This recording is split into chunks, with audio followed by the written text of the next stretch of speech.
This next video is by KiraTV. How Blizzard's reputation collapsed in just 3 years, which is very relevant to some of the stuff that we were discussing earlier today. And I wanted to check it out. What up, guys? Welcome back. Today, we are going to go over the article on PCGamer.com titled How Blizzard's Reputation Collapsed in Just 3 Years, From Free Speech Scandals and Massive Layoffs to a Discrimination Lawsuit, a history of Blizzard's recent controversies and major departures. So this is by Stephen Mesner, was posted 19 hours ago. Looks like it's going to be a fairly long one, so let's jump straight into it. Blizzard's recently publicized sexual harassment and discrimination lawsuit filed by the state of California is just the latest in a long string of controversies, between massive layoffs, numerous reports on its toxic workplace, and highly anticipated launches reportedly sabotaged by mismanagement. The last few years have dramatically altered the perception of what used to be PC gaming's darling developer. We all know that, right? Blizzard over time has gone drastically downhill, and there have been so many controversies that I think with this being the greatest hits, there's going to be some ones we probably forgot about. This timeline covers Blizzard's most notable controversies in high-profile departures since 2018. These events help paint a broad picture of Blizzard's recent turmoil over the past few years and can also give some useful context in its changing corporate culture and the recent allegations against it. So beginning in 2018, WoW players are pissed about Battle for Azeroth, right? Of course they were. It wasn't very good. The first half of 2018 was relatively quiet for Blizzard, but shortly after Battle for Azeroth launched in August, World of Warcraft players were up in arms. Early in its beta, players began complaining about new systems like Azerite armor being too confusing and unrewarding, but it seemed like Blizzard wasn't making any positive adjustments based on that feedback. Players were upset by the non-existent communication from the development team about long-standing issues, and by September, things were so bad that game director Ion Hazakostas issued an apology to the community and promised to be more communicative and fix Battle for Azeroth's many problems. In my case, I think by then, was I kind of done by September? I'm not sure if I was done by September. I think I still played a little bit more than September. But it's like the problem with Azerite armor, those of you that weren't aware, Azerite armor is basically this thing where you would have talent perks in armor pieces. The problem was, if you had the wrong armor piece, it would suck because you would have bad talent perks. And it's like, something like Azerite armor could potentially be fun, but it was going to be a pain in the ass to balance. And what ended up happening with Azerite armor, you would go on to Wowhead, and you would just have like, you know, if you're a DPS class, it would tell you, okay, listen, here's the 3 things that you want for druids. Here's the 3 things that you want for rogues. Here's the 3 things that you want for whatever other class, right? And some classes would be able to work around it. In my case, which is I wanted to play a warrior, it was literally a protection where there was one talent that if you didn't have it, you're worthless. Don't even bother showing up. It was something for Thunderclap. I forget what it was. I think it extended it was something that worked with one of the shouts that we had, which I don't even know if warriors still have it. It was a shout that reduced the damage of enemies by 10%. And if you had this reverberating something for Thunderclap, it would extend the duration of that shout by 10%. And then you could use that together with Avatar. So you would be able to, like, I know that using that and Avatar together, you'd be able to like spam Thunderclap, bam, bam, bam, Thunderclap, Thunderclap, Thunderclap. And you'd be able to extend that debuff into infinity and at the same time deal a buttload of damage because you're just like spamming Thunderclap, Thunderclap, Thunderclap. You are the Thunderclap god. But, you know, the problem with that was that the balancing was atrocious. I never got the armor piece that I needed for my warrior. And on top of it, I find it interesting that in this article, they don't even talk about the weekly lockbox thing, the mythic. I guess it just goes to show that I'm in a very small minority when it comes to actually enjoying Mythic Plus, because I rarely see these articles talk about how stupid the weekly vault thing is. It's so dumb. And you would even like if you were watching like Asmongold highlight videos, you would always see Asmongold going in wanting to try and get a friggin' upgrade, and you would always get nothing. That was me. That's what my character was when I stopped playing Battle for Azeroth in front of the stupid weekly Mythic Plus chest. So when they're talking about Battle for Azeroth being really bad, I can't talk about how it was later on in the expansion because I quit fairly early on. It just really rubbed me the wrong way.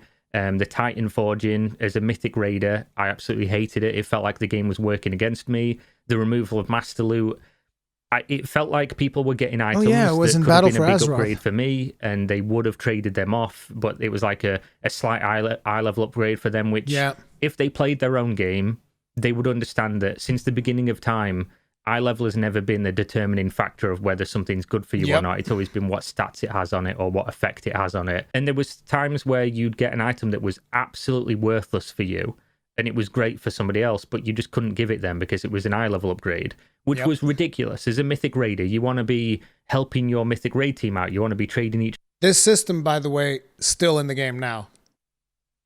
Good job, Blizzard. other items, things like that. And then with the whole Titan Forging and stuff, that added additional elements to it. And then you add on top of that, the actual grind you had to do to get your specific pieces that were like best in slot for Azerite armor, and how that worked and how you couldn't trade those either, and the cost for respecking them and things like that. It was just absolute garbage, in my opinion. It was just introducing too many things that I had to do and worry about, and prevented me from playing the game in how I wanted to play. It just wasn't good. So I don't know how they addressed this later or how it was at the end. I know some people liked the last patch of Battle for Azeroth, but for me, it was just a complete disappointment following on from Legion. But here's the thing about people enjoying the last patch of a given expansion. It's because of the way that Blizzard has been doing things in World of Warcraft. It's always been like this for the last couple of expansions in the game.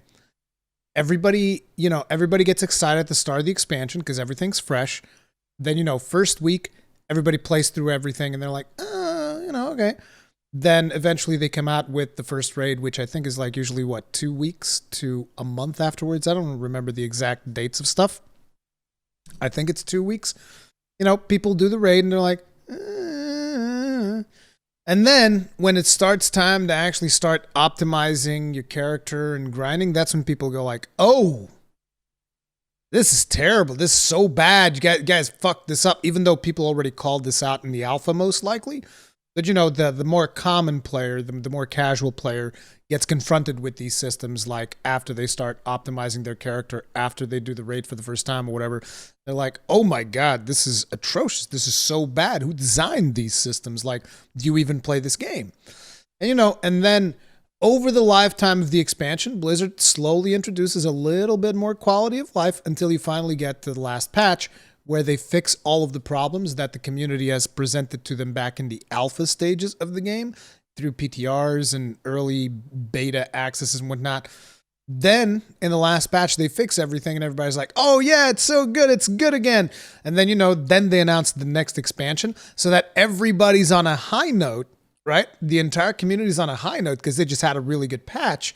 And they're like, oh, they're definitely not going to make the same mistakes they did at the start of the previous expansion. They would never. And then the cycle just repeats itself. You get the excitement for the first couple of weeks. You get the excitement for the raid week. Then when it comes time to min-max your character, you're like, oh my God, this is atrocious. And then the next patch, they make it a little bit better, except this time around they fucked up because in 9.1, they actually managed to make it even worse with the friggin' whatever's of domination. So yeah, I don't know. I guess they're banking everything on 9.2 to kind of like, we're going to put so much more quality of life in 9.2. You guys are going to love it. Yeah, right. And even Shadowlands, with how bad I think that expansion is so far, was more fun for me than BFA was at the beginning. So next up, Mike Morhaime steps down after 27 years. Morhaime had been with Blizzard since he co-founded the studio in 1991. Replacing him as president was J. Allen Brack, who had previously served as World of Warcraft's executive producer. So if you look at Blizzard and what it is now, it's kind of a ship of Theseus, right? Which is essentially the thought of, if you took everything from a specific object and replaced it with new things, would it still be the same object, right? And Blizzard's kind of like that. They've removed all the foundational elements, or the foundational elements have left in terms of the people who did it. There's very few of them left now, and then you just have Blizzard there It's essentially just a husk. It's just a body snatcher wearing Blizzard's face as a mask, but it's a completely different business run completely differently by completely different people. Next up is Diablo Immortal's surprise announcement outrages. Do we really have to go through the Diablo Immortal thing again? I'll make another 7 videos, dude. Don't get me started. Fans, I remember this one. This one was an absolute classic, chef's kiss for this one, Blizzard. There was a lot of pressure on Blizzard to wow audiences at BlizzCon 2018. The worst BlizzCon I've ever seen, by the way. It was fucking awful. World of Warcraft fans were still upset about the state of Battle for Azeroth, and its developers rolled out an ambitious roadmap of updates in an attempt to right its course. But as the keynote presentation came to a close, players thought they were about to witness the reveal of the much-anticipated Diablo 4, but as soon as principal designer Wyatt Cheng mentioned mobile, you could... Dude, it didn't even have to be Diablo 4. It could have been the remaster of Diablo 2. It could have been an expansion to Diablo 3. Like, seriously, think of all the things they could have announced in Diablo Immortal. It could have been the remaster of D2. It could have been Diablo 4. It could have been an expansion of Diablo 3. It could have been a Diablo fucking spin-off. Hell, it could have been Diablo Immortal if it was also supported on PC, Switch, other consoles. You know, it could have been that. Like, if they would just, like, why would this... It's still baffling to me how they would shoot themselves in the foot. It's like, they didn't even shoot themselves in the foot with a handgun. They shot themselves in the foot with a fucking shotgun. Like, it's like, can we get this on PC? Nah, bitch. Mobile. could feel the excitement evaporate. It was an enormous misstep to position the Diablo Immortal reveal as a big finale to BlizzCon. Players who had been eagerly awaiting a proper Diablo PC game felt tricked. It seemed like Blizzard was more interested in chasing trends rather than giving its audience what it wanted. Things only got worse when Cheng later asked a booing audience, Do you guys not have phones? Yeah, you guys all have phones. Classic. After clarifying that Immortal would not release on PC, that would later become an enormous meme wielded by bitter fans. I don't think I'd throw that last bit in there about bitter fans. Bitter fans? The article actually says bitter fans? What do you mean bitter fans? Some of the most passionate people in the gaming community as a whole, dude. Some of the most passionate people possible. You know, the same people that elevated Blizzard to where it was. The people that literally put Blizzard on their shoulders and fucking lifted them up. The people that literally lifted up Blizzard into the air and be like, yeah, man, the best fucking PC developers. Those people, the bitter fans, suck my dick. Fans. I don't think you have to be bitter to meme. It's a PC this. Gamer It article. is a fucking meme. I don't know why they felt the need to add that bitter fans part in there. I don't consider myself a bitter fan, but that is a straight fire meme because it's true, right? It just goes to show what Blizzard are now as an entity, what they focus on. So in anything in life, in any walk in life, you have to think about self-awareness and what your target audience is for the remarks or products that you're making. When you're Blizzard and you go to BlizzCon, you should anticipate that the people that will be at BlizzCon and the people that will be watching BlizzCon, the people who are going to be giving you immediate feedback, are the most hardcore of your audience, to not necessarily with how much they play, but they love your product so much that they are going to pay for tickets and travel and accommodation to come to a celebration of your company, to see what's on offer, to meet the developers, to just be part of that environment. And that means they're mostly going to be PC gamers, right, of a certain demographic, because your games have mostly been on PC for the last 2 decades. There's only really, Diablo 3 and Overwatch that have been on consoles, and you've got nothing really on mobile. So to come out and think that ending your keynote, your main stage presentation with a mobile game for a franchise that you've pretty much fucked into the ground and ignored for years and only released DLC. Thank you so much for saying that. That is so incredibly true of the Diablo franchise. Fucked into the ground and ignored for years. Did you guys know, I don't know how many of you guys actually watched some of the coverage that I did on this. Did you guys know that at one point, Diablo 4 was going to be Blizzard's take on Dark Souls? Can you imagine that? A Diablo Souls game with people that were actually passionate about developing it, right? Like, just imagine that for a couple of minutes, just allow yourself to dream. I think that could have potentially been amazing.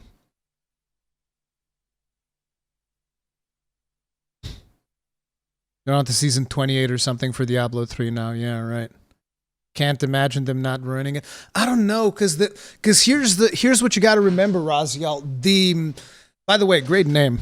I love the Legacy of Kain. I love Legacy of Kain. Legacy of Kain, Soul Reaver, love that shit.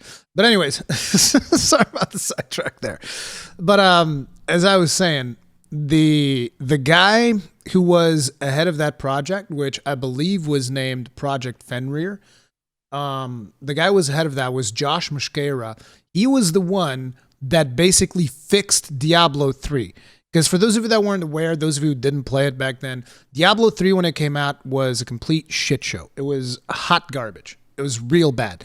Like, the core stuff was there, the animation, the feel, the play of the characters. It was all there, and it was okay, but it had the auction house, which completely undermined the loot experience of Diablo 3.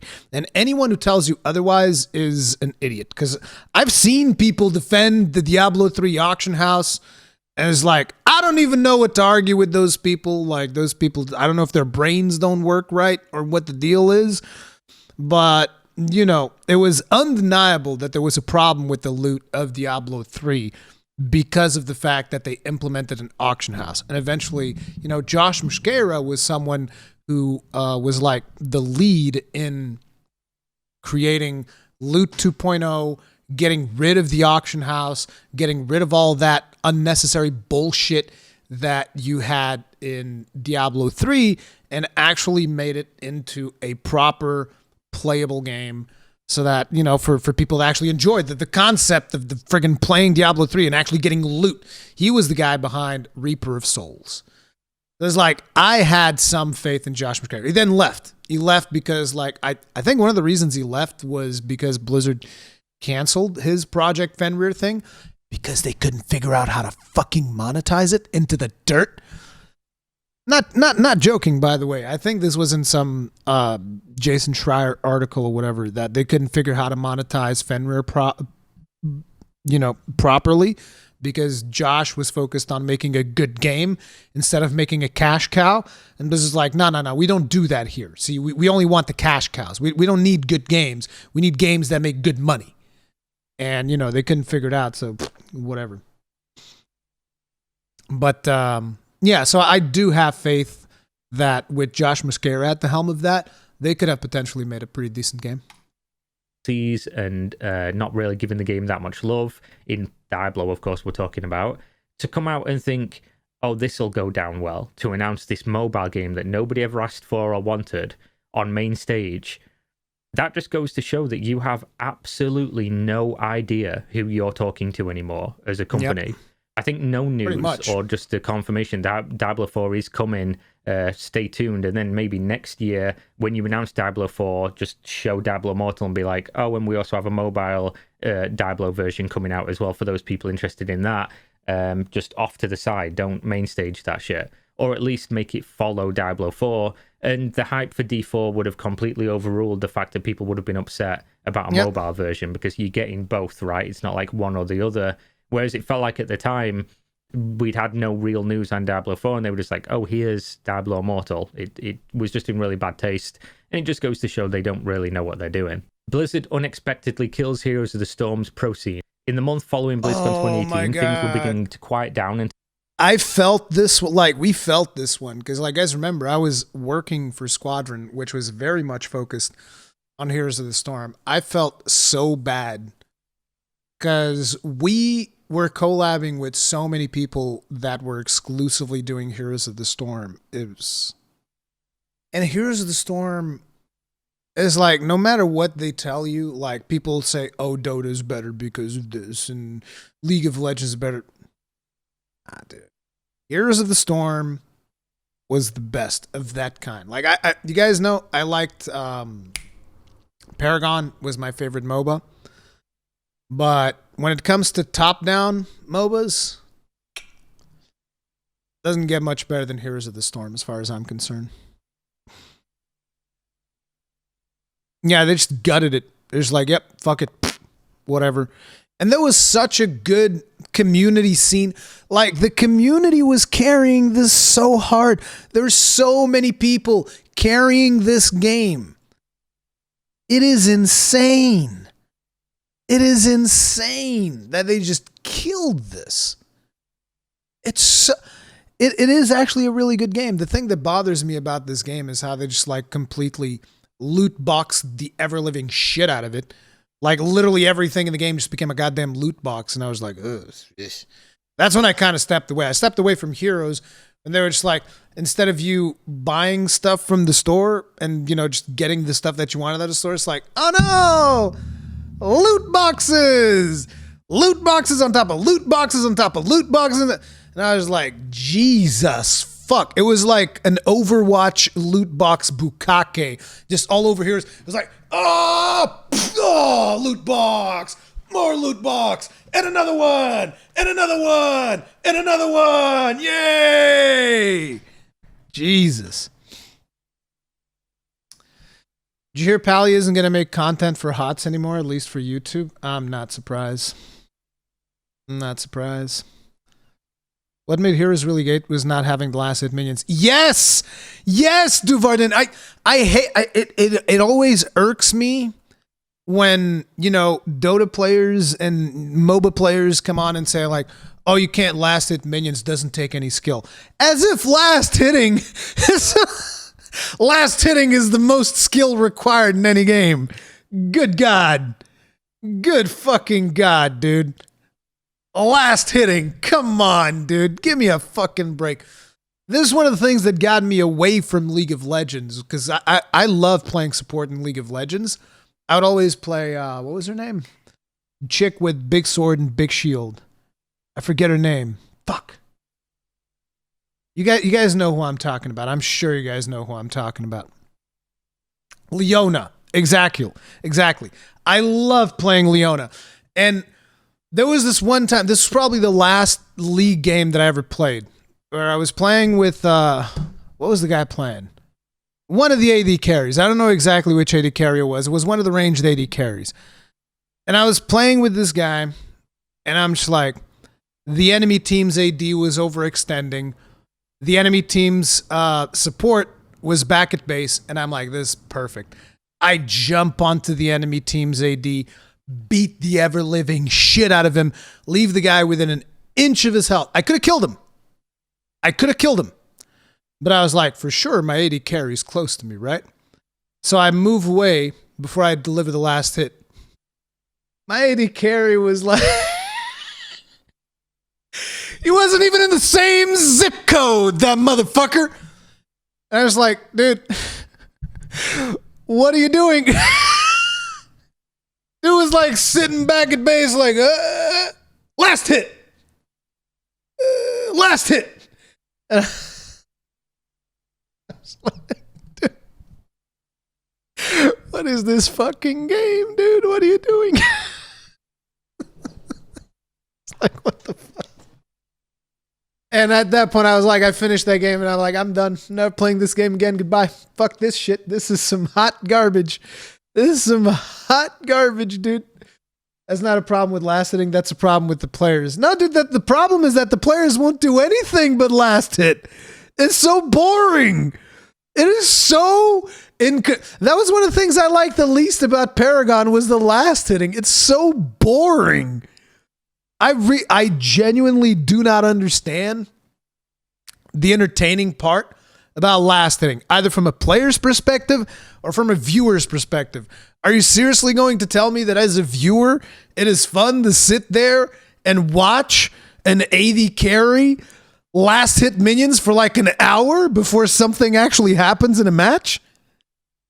Jesus Christ. That was the cool thing about Heroes, dude. Just like team fights breaking up everywhere. It was so fun. It's like, who cares about last inning? To just push the fucking lane and go. Let's fucking go. It was all about the team fights. Way more fun. Team fights, map objectives, actually different maps instead of like fucking Summoner's Rift 24/7. I really don't understand how. I think at one point we had so many different maps in Heroes of the Storm that they actually had to trim down the ones that would show up in ranked, because people couldn't keep up with the strategies for all the different maps or whatever, or some of the maps were maybe too RNG or something like that. They actually trimmed some of the maps from ranked. They had too many maps. So much fun, dude. Heroes maps are not same-ish. Not same-ish. They are not same-ish at all, Leroy. Come on.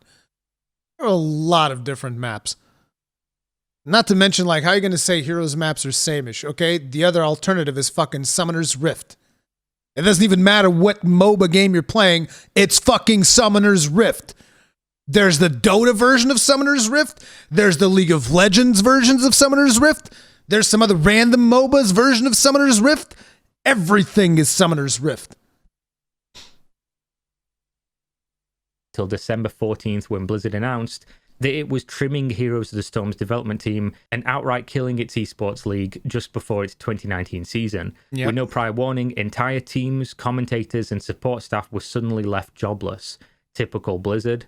Though it wasn't surprising that Heroes of the Storm was underperforming, fans and pros were infuriated that Blizzard would wait so late in the year to break the news. Even worse, teams and insiders weren't even given advance notice. They found out their Heroes of the Storm careers were over at the same time as everyone else. This just goes to show for me that Blizzard are just trend chasing with things like this. Heroes of the Storm was their answer to the MOBA, and they released Heroes of the Storm and they wanted to control and grow their own esport.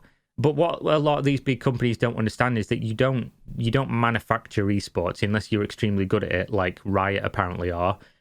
You will release a game, and if it takes off and an esport gets built around it, you as a developer can come in and do some things, or you can take complete control if you are competent enough, and you can build it into something bigger. But what the Blizzard tried to do when they tried to do the same thing with Overwatch was build an esport with a game. And we can see that that didn't work out. And the fact that they just made this choice and didn't tell anybody that was actually involved and had their lives riding on this until it was public just goes to show that they never really cared about it in the first place. It was just a cynical grab to try and make an esports league out of pretty nothing. Much. So that's moving on to 2019. Former Blizzard employee says HR, human resources, did nothing to stop racist bullying. I didn't hear this one. In early January, former Blizzard employee Julian Murillo Coella, I'm sorry if I get that wrong, posted a lengthy statement on Twitter detailing the bullying and discrimination he faced while working on the Hearthstone esports team starting in 2016. Murillo Coella alleged that another employee repeatedly made racist comments and harassed him, and any attempt to resolve the issue with HR management were largely ignored. He also claimed that he was retaliated against for speaking out and even received negative performance reviews that described him as, quote, not a team player and, quote, difficult to work with. Shortly later, he says he began suffering from anxiety attacks and major depression and was placed on medical leave in 2017. When he was later placed on unpaid leave in 2018, Murillo Sorella handed in his resignation. Following the talking about this at this point, after all of the things that we heard from Blizzard, it definitely shows you, like, those people that from the higher ups in Blizzard that are going like, nah, man, it's all lies. Never happened. Never happened. It's like, yeah, right. Looks like it's been happening for quite some fucking time, actually. Controversy, Blizzard issued a statement that didn't specifically comment on the case's accusations, but reiterated its commitment to, quote, inclusive and respectful work environment. Yeah. This is just like friggin' inclusive and respectful and diverse and all of these other things. And then Blitzchung goes like, free Hong Kong, revolution of our time. Nope. Can't have that. Got to keep sucking on that CCP's dick. That's what you got to do. Is like, oh man, gotta like cradle the balls while you're sucking it, because that's how it works. That's how it works over there at Blizzard. They need that Chinese money. That's what they want. So it's like, oh, no, revolutions and Hong. Nah, dude, we don't do that. And then They have the gall to come on stage, like Jalen Brack comes on stage wearing his Pride Blizzard pin, going like, "Oh no, we support diversity and inclusivity, and so long as you don't object to us, keep on sucking, the getting that Chinese dick money." Is like, yeah, we get you. Not to mention those apologies, very much like the stuff that you're getting now from Blizzard. Very much like the same things you're getting now from Blizzard. Oh, we're sorry. Oh, we're going to be better. Oh, we're going to do this and everything's going to be all right. Don't even worry. This does not represent our culture. Blah, blah, blah, blah. The same blah, blah, blah, blah, blah, blah. Zero action.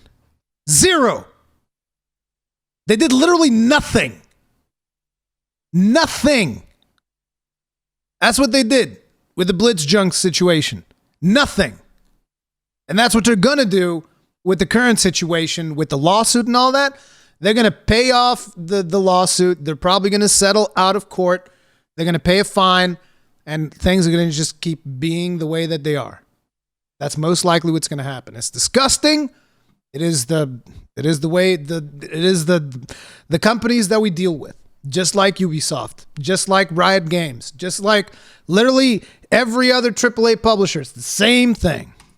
Willing to read, to be honest, because if you compare this and contrast it to what's been going on now with the allegations of sexual assault, sexual harassment, bullying, gender discrimination, pay disparity, things like that, and it just goes to show that nothing changed. If this was in 2019 and we're in 2021 now, that Blizzard would reiterate its commitment to, quote, inclusive and respectful work environments. How's that working out for you now? It wouldn't surprise me if this coming out, this story originally, was one of the things that sparked the interest in an investigation into Blizzard by the state of California, to be honest. Next up, Activision Blizzard lays off over 800 employees. Yeah, we Activision talked about Blizzard this set one too. Financial records in 2018. Despite this, CEO Bobby Kotick announced in a February 2019 earnings call that his company would be laying off around 8% of its employees. This amounted to an estimated 800 people across Activision, Blizzard, and King losing their jobs. Which, by the way, I believe it's been mentioned that because I was watching a Bellular video earlier today. It was a really long one, so I didn't want to react to it on stream. But in that Bellular video, one of the things that I believe he said was that some of these people were people that were involved in some of the situations that are being talked about now with the lawsuit and whatnot. And it seems that they got rid of like both sides. So they got rid of the people who were complaining, and they got rid of the people who were, some of the people that were harassing other people. So just like, well, let's just toss all these people aside. Fuck them all. Boom, done. Start over. Continue the bro culture. Let's pretend like it never happened. Oh, and they rehired some of those people back at a lower salary, of course. Because I mean, because at that point people don't have seniority. So it's basically they just demoted a bunch of people so that they wouldn't have to pay them by firing them and rehiring them. Because that's what you do, right? That's what you do. It's like, hey, now I pay you less. See, there you go. Problem solved. And guess what? What were the repercussions that Blizzard has suffered for firing all of these people? Like 800, all these 800 people back in 2019. What did we as a community do? Nothing. I'm not saying it's our fault. It's not our job to fix these things, but what did we as a community do? Like, we protested. I probably made like 1 or 2 videos about it, moved on. Nothing. We did nothing. Shit, I bought Shadowlands, didn't I? Yeah, I bought I played Shadowlands. What did I do? Nothing. I didn't do anything.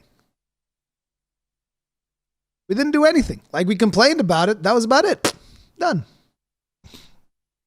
There were many angry tweets. Yeah, we did a lot of like social activism. We did nothing.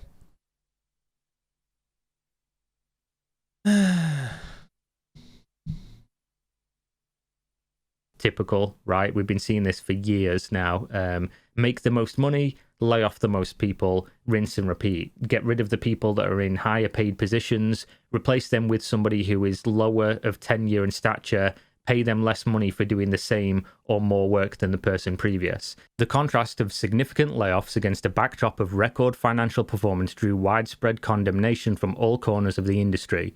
In a Kotaku report, employees expressed outrage at Kotick's comments and the chaotic nature of the layoffs, which were reportedly much more extensive than anyone was anticipating. Departments like IT and esports were reportedly gutted, while core development teams were largely untouched. Over the following year, Activision Blizzard sparked even more criticism when it began rehiring for many of the roles which it had initially cut, culminating in a 2020 announcement that it still needed to hire 2,000 employees to meet new demands. Next up is Frank Pierce steps down. In July, another Blizzard co-founder announced he was leaving the company after 28 years. Though one of the less visible faces of Blizzard, Pierce did development on Warcraft 3 and was an executive producer on WoW's Burning Crusade, Retaliation, Cataclysm, and Mr. Pandaria expansions. Wow, some of my favorite expansions there. Burning Crusade being the best. Retaliation No. Wrath of the Lich King is the best. Pandaria, I really enjoyed that one, and Cataclysm started out alright, and I didn't really enjoy the raids. Now I'm going to butcher this guy's name, so I'm just going to call him Blitzchung for this article. Blizzard created international outrage when it suspended Blitzchung for calling for Hong Kong's liberation from the Chinese government during a post-match interview at the Asia-Pacific Hearthstone Grandmasters tournament. At the time, Hong Kong was enveloped in chaos. It still is, as hundreds of thousands of protesters fought against an extradition bill that's that would interesting. allow for the transfer of criminals. That's interesting how... Like, look at this article. It's talking about the Hong Kong situation like it's in the past. At the time, Hong Kong was enveloped in chaos. Like, this is solved. This Hong Kong situation's not a problem anymore. It's solved. It's solved. I've talked about this, how, you get COVID and nobody's talking about Hong Kong anymore. Like, literally nobody's talking about Hong Kong. It's not a problem anymore, guys. Now there's COVID. We don't have to talk about Hong Kong anymore. Dude, it's just like nobody is talking about the Hong Kong situation anymore. It's like it's gone. Like it's completely fixed. Even in a PC Game article, at the time, Hong Kong was enveloped in chaos. Now it's fine. Not even a problem anymore. Completely solved. So, yeah, they fixed it. They fucking fixed it. At the time, Hong Kong was enveloped in chaos. It still is, as hundreds of thousands of protesters fought against an extradition bill that would allow for the transfer of criminals to mainland China. Blitzchung was initially suspended for a year and stripped of his prize winnings. The two Taiwanese casters who were present during the interview were also fired. Though Blitzchung did break one of the rules of the tournament, Blizzard's decision to suspend him drew widespread condemnation and became a national news story. Employees staged a walkout in protest of the decision, while outraged players organised boycotts across all of Blizzard's games. Major Hearthstone casters resigned, sponsors like Mitsubishi pulled their support from future events, and American politicians penned a bipartisan letter condemning Blizzard's action. Subsequent Hearthstone tournaments stopped conducting player interviews or using webcams to show players after teams held up signs supporting Hong Kong and Blitzchung, while human rights advocacy groups called on Blizzard to overturn the suspension. I didn't know. See? And what happened? What was the, how much did Blizzard suffer for this? Nothing. Zero. Nada. Nothing changed. They got rid of face cams. Boom, done. Problem solved, dude. People are going to hold up signs at our tournaments. Cut off their feeds, dude. People are going to say something. Cut off their voices. Just show the gameplay. Just shut them up and keep that big old Chinese dick. Is like keep cradling them balls.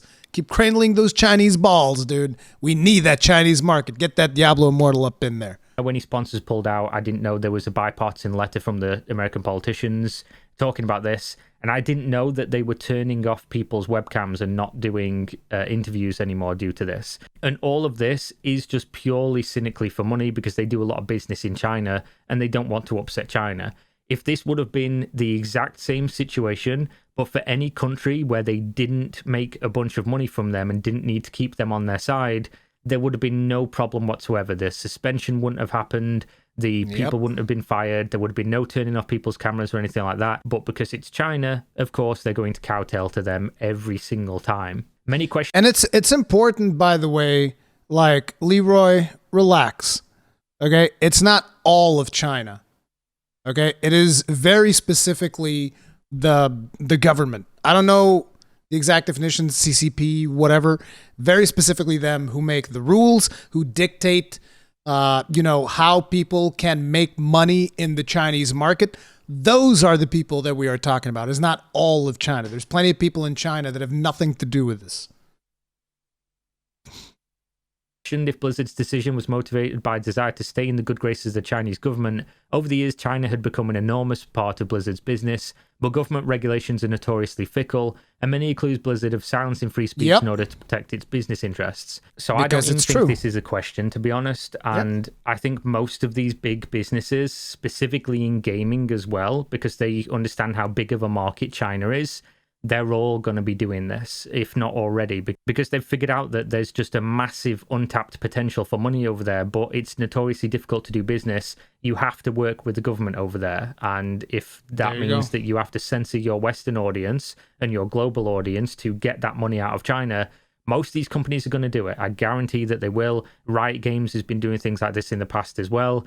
And of course, with Tencent expanding more and more into the West, buying more Western publishers and developers, this is only going to get worse from here. The corporations do not care about you. They do not care about your rights. They do not care about your free speech. They do not care about anything other than money. There is no morality here. In the West, they will have their pride flags and their BLM in their Twitter bios and things like that. But in their Eastern and like the Middle East and China, they will not have that because that is not popular over there. It is basically pandering to whatever they can to sell things to you, and then they will go to somebody else and condemn the things that they said that they stand for to you as an audience. This is exactly how they operate, and people should stop falling for this stuff. So next up, free speech. Yeah, imagine like, Jalen Brack coming out with his pride pin and all of this speech and about Blitzchung and whatnot, and then in a backroom meeting, down goes Brack talking to like the people from the Middle East and whatnot. Oh yeah, we don't care. We don't actually care about gay people, LGBTQ. We actually don't care about any of this.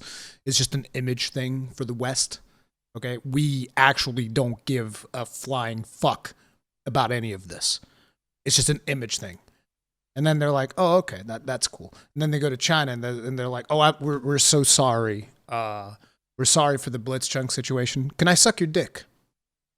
Will that make it okay? I'll just suck your dick right here. I'll just suck you off. You'll be good. Then, we don't actually care about Blitzchung. We don't care about free speech. We care about that money! Protests take over BlizzCon 2019. Tensions and outrage over Blitzchung's ban grew in severity for weeks before spilling over into BlizzCon 2019. Long before the doors opened to the Anaheim Convention Center, hundreds had gathered outside in protest. Just before the keynote presentation began, Blizzard president J. Allen Brack took the stage to apologize for how Blizzard reacted. Brack initially didn't specify whether Blizzard would undo its suspension, but in a PC Gamer interview later that day at the event, Brack confirmed that Blizzard would be reducing Blitzchung's ban to just 6 months. The two Taiwanese casters would still be fired, however. Brack denied claims that Blizzard's decision was influenced by its Chinese publishing partner NetEase, of course.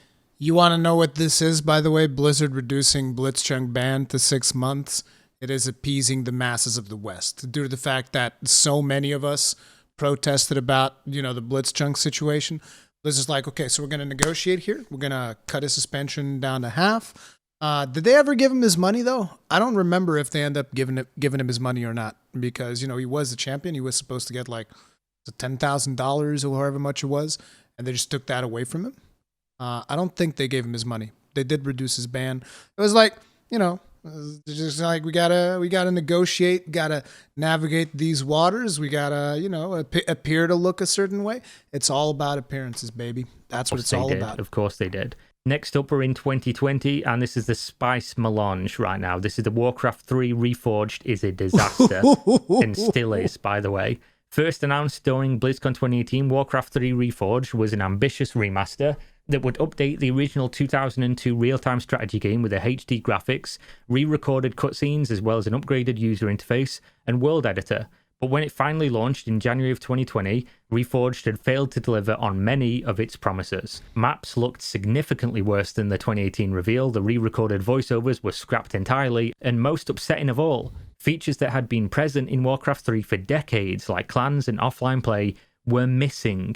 The new EULA also gave Blizzard full ownership of any mods that were made in Reforged, which greatly upset Warcraft 3's modding community, And because Warcraft 3 Reforged effectively replaced Warcraft 3 entirely, there was no way to go back and play the original without buying a physical copy. Players were incensed, which if you don't know means angry, outraged, by the way. The outrage grew so enormous that Brack finally addressed it a few weeks later and apologised for how thoroughly Blizzard missed the mark and promised it would keep working to improve the game. I'm just going to say right now, we're over halfway through 2021 and the issues of Warcraft 3 Reforged are still present. And then we said, we'll fix it. We'll fix it later. We promise. It's a promise, we swear. Right after we go fondle that female employee, we'll fix it. We promise. Just gotta do one more meeting in the lactation room. We'll get it done. They've not fixed almost anything. The things that were missing from the game are still missing from the game. Things that people paid for that were supposed to be in there are not in there still. So they've done pretty much nothing about this. A Bloomberg report released in 2021, this came out very recently, I think that's the Jason Schreier article, claims that much of Warcraft 3's Reforged failings were due to mismanagement and Activision aggressively cutting its budget late in development, forcing the team to abandon features entirely. Sounds about right. And why was that? Because we can't monetize it. Can we sell skins on it? No. Can we sell loot boxes on it? No. Why the fuck are we doing it then? Is there a subscription on it? Nope. They get free multiplayer? What? That's server space. They're using our servers. We can't put skins on it. We can't put loot boxes on it. We can't charge a monthly fee. Cut the budget. Right, par for the course. How about a battle pass? Can we get a battle pass? No? Axe it. Blizzard these days. Hearthstone Pro claims he's been blacklisted by Blizzard after his wife was laid off. This is the Savage one, right? In June of 2020, a popular Hearthstone player named Savage claimed he had been blacklisted from competing in official tournaments because his wife, Christina McConan, was one of the 800 employees laid off in 2019. I think I saw this story. Criticized Blizzard multiple times on social media. According to McConan, Savage was blacklisted after she criticized a community manager on Twitter for advertising a job opening back in July. Motherfucker should have gotten a divorce. Like, what the fuck? The mental gymnastics, dude. It's like, your wife badmouthed me, and now you can't participate in Hearthstone tournaments anymore. Fuck you. Keep that wife of yours in check. No, fuck these people, dude. Fuck them. We respect your free speech right up until your wife criticizes us. Then fuck you. Dude, that is, dude, come on, man. What the fuck? Are you serious? Are you fucking serious, dude? It's such a stupid retaliation thing. Imagine being a pro player and the gall of someone just like banning you for something your wife said. Blizzard's diverse and tolerant. Yeah, of course.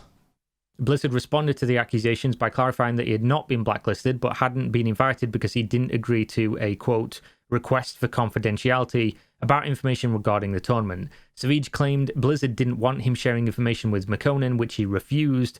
Blizzard eventually apologized to Savage, and the two reached an agreement where he could participate in future events. In the gaming corporate world, this happens constantly, by the way, where people are either publicly or privately blacklisted for extremely petty reasons. It's honestly like a power trip for some of these people, and you see this all the time. It's happened a lot with Riot Games. Wizards of the Coast recently have been getting caught doing it quite a lot. And the funniest thing is that it usually plays out in the same way. They do this, and then the person who they are doing this against comes out publicly. It becomes an outrage and another black mark against the company. And then they either walk it back or they just wait till it dies down and just leave it, and that person has their life ruined. And Blizzard have been doing this for years with people behind the scenes. And the fact that they did it because his wife had been fired and criticized them, that's just pathetic. It really is pathetic. Somebody from upper management has come down there and gone, yeah, just get rid of that person. And it's somebody who's popular as well that they've done it to, makes YouTube videos, has a large following, streams on Twitch, and he's really well known in the community, and they think that they can get away with this. It's honestly really sad. Alex Afrasiabi quietly leaves Blizzard as one of the biggest faces on World of Warcraft's development team. Afrasiabi's sudden departure from Blizzard in June was... He's like, hey man, I feel like I've harassed too many women. I've sexually assaulted too many women. So I guess I'll leave now. You know, just give me a sweet, fat, juicy golden parachute, and I'll get out of your way. Okay? Yeah, thanks.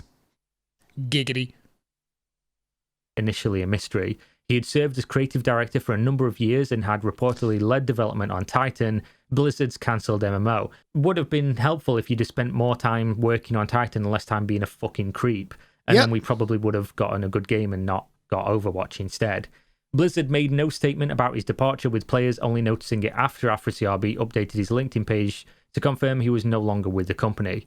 Afrasiabi is one of the few people directly named in the sexual harassment and discrimination lawsuit against Activision Blizzard, which alleges he repeatedly groped and harassed women employees. An Activision Blizzard spokesperson confirmed to Kotaku in July 2021 that Afrasiabi had been terminated for, quote, his misconduct in his treatment of other employees. Not going into detail, but that essentially confirms this person was a piece of shit. Blizzard employees share spreadsheet documenting salaries in protest over low pay. I remember this one. This is another one for the classics. I haven't seen this one. In August of last year, Bloomberg reported that Blizzard employees were anonymously sharing their salaries after discovering large wage discrepancies. According to sources that spoke to Bloomberg, an internal company survey revealed that many employees were unsatisfied with their pay, especially in contrast to how much Activision Blizzard executives like Kotick make.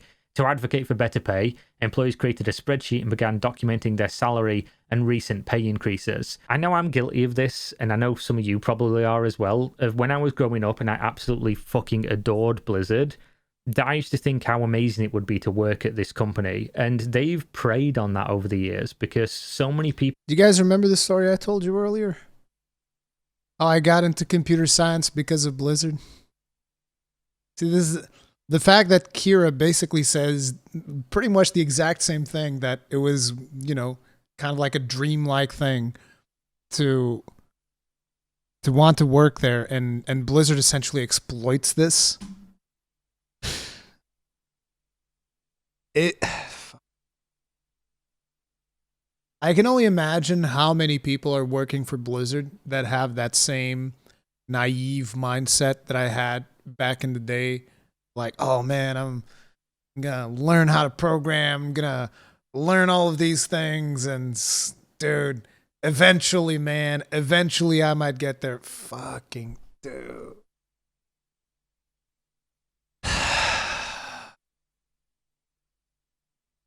And now if you think about it from the female employees who've been harassed, from their point of view.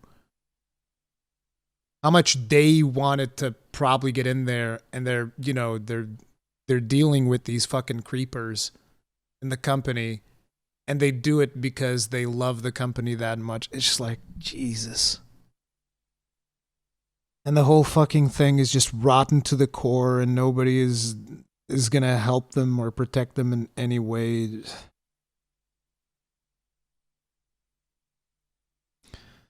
Makes me fucking sick to my stomach. People see Blizzard still to this day, for some reason, as this bastion in the industry that you'd love to go and work for and make these amazing games and be a part of these experiences and this community that you think that they'd built up. But then in reality, you look at it and why would anyone ever want to work for Blizzard anymore? They are known to pay within the industry. They're known to pay garbage salaries. Their compensation is trash. They pay people in bonuses that are almost impossible to get, and then instead they give them BattleNet currency. When they lay people off, they give them BattleNet currency. They lay people off for almost no reason, and then they'll replace you with somebody who just gets paid less, so they constantly bring the salaries down. They don't look after their which, by the way, gets reflected in the quality of their games. Employees' health. They work them almost to fucking death with crunch. It just seems like an absolute garbage place to work. The management doesn't care about people. There's harassment. There's constant controversies about how they treat people internally and externally. And I know a lot of people look at these things individually and they'll say, oh yeah, that's bad. But how much of it's overblown? How bad is it really? We don't have all the details, etc. But if you combine everything over 3 years, like this article's doing right now, this is like playing Lego with just shitty human beings. They're just building up and up and up constantly, just slotting together all of the worst pieces of a company you possibly could to just create this impenetrable fucking evil corporation. And now we're in 2021. Activision Blizzard hires controversial Trump and Bush era government officials. Activision Blizzard raised eyebrows earlier this year when it hired Frances Townsend, who had served as Homeland Security Advisor to President George W. Bush, where she became one of the biggest political faces in America's war on terror.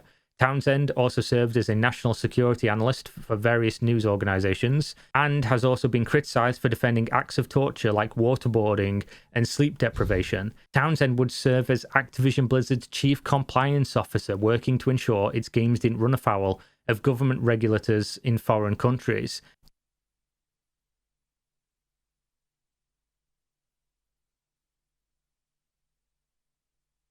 I'm sorry. Did they say waterboarding? Waterboarding and sleep deprivation. Sounds like a good idea.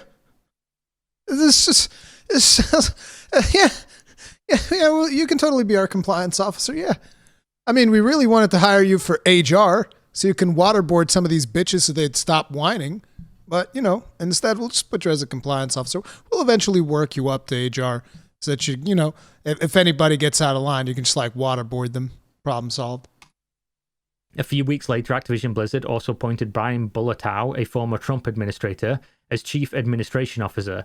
As Kotaku reported, Bullatow became the subject of public scrutiny after a probe into Trump's firing of an independent watchdog in the State Department. In testimony during a probe into his firing, the watchdog claimed that he was fired without cause, and Bullatow tried to bully him on multiple occasions when investigating the Trump administration.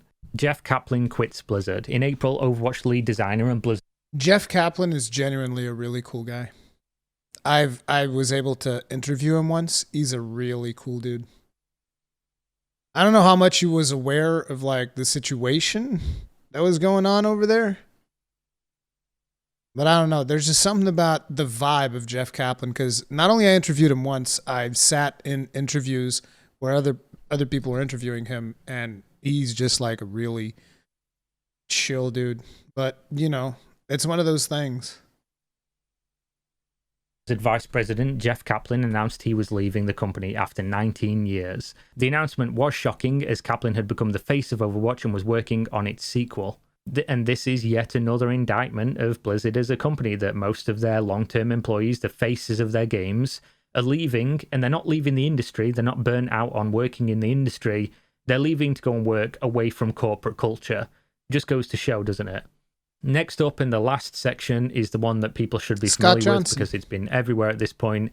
Activision Blizzard is sued for discrimination and sexual harassment. In July, the California Department of Fair Employment and Housing revealed it had filed a lawsuit against Activision Blizzard, claiming that employees had faced, quote, constant sexual harassment, including groping, comments, and advances due to a, quote, frat boy workplace culture. The lawsuit was the result of a 2-year investigation in which the department claimed to have uncovered many instances where employees, particularly women and minorities, were discriminated against, sexually harassed, and denied opportunities that were instead handed to less qualified candidates. The lawsuit includes anonymous testimonies, including one instance where an employee allegedly committed suicide on a work trip after being subject by sexual harassment from a manager. Blizzard President J. Allen Brack and former creative director Alex Afrasiabi were two managers named directly in the suit. It alleges that Afrasiabi sexually harassed several women while Brack allowed toxic behavior to fester within the company and did little to stop it. Activision Blizzard leadership vehemently denied the lawsuit and called its claims meritless, which outraged many current and former employees who felt that they were being silenced. In the week following news of the lawsuit, dozens of former and current employees began speaking up and sharing their own experiences of harassment and toxicity at the company. Over 2,500 employees signed an open letter condemning Activision Blizzard's leadership and demanding accountability, and employees also staged a walkout in protest. So thank you very much for watching. This was the article in its entirety. Really good read, in my opinion, really well put together. Most of the stuff you'll be familiar with if you do follow the industry and do play Blizzard games. It's hard to avoid them generally. But when you put it all together in a concise format and say this is 3 years of the major controversies and scandals that they've survived so far, it just goes to show, where are the redeeming qualities for this company anymore? It just seems like an awful, evil corporation walking around masquerading as the Blizzard we knew and loved, using their good reputation and their name as much as possible, just dragging it through the dirt, just ruining the business completely. And it's got to be almost over soon, right? Because they don't make good products anymore. There is no real reason to ignore the fact that they are an evil corporation like some shit out of a dystopian novel. They just don't care about anybody. They care about money and consumers who give them money, and they don't even care about the consumers enough to give them a product that is worth it, commensurate to what they're paying with their new monetization focused on predatory microtransactions. So how can you forgive, forget, move past this? It seems like it's a systemic issue in the company that's spread. It's just got worse. And how does this get solved? And if it's been going on for so long behind closed doors, why would they solve it? It's only came out publicly recently, some of this stuff, and they've obviously outright denied everything, said that it's completely wrong, and that just shows a lack of willingness to even comprehend the problem and start making positive changes. So, yeah, that's how Blizzard's... Just one thing here, which is not everyone has denied it. Some people denied it. I don't think that Bobby Kotick's statement was like a flat-out denial. It was more like, oh, we'll fix it. And then he talks about the company that they're working with, which we later find that is anti-unionization and whatnot, which, yeah, he'll fix it all right. Reputation collapsed in just 3 years. So let me know in the comments what you think about this. Let me know what you think about Blizzard in general. Do you think they're going to make a comeback from this? I don't think the company's going away in any sense, because there's too many people with too much sunk cost in these games, either mentally or financially. Yep. But I do think it's going to be really difficult to support this company going forward, especially since we know they're not making good products anymore and probably won't do. So yeah, thank you very much for watching as always. Leave me a like, comment, subscribe if you do enjoy the content. I do cover mostly MMORPG stuff, news, games, things like that. Reviews, and of course check out the links in the video description. Appreciate you all. Stay safe out there. We out. Peace.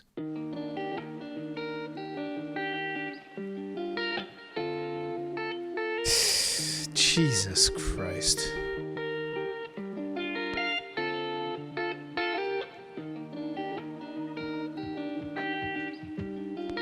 It's so fucking bad. Is there even like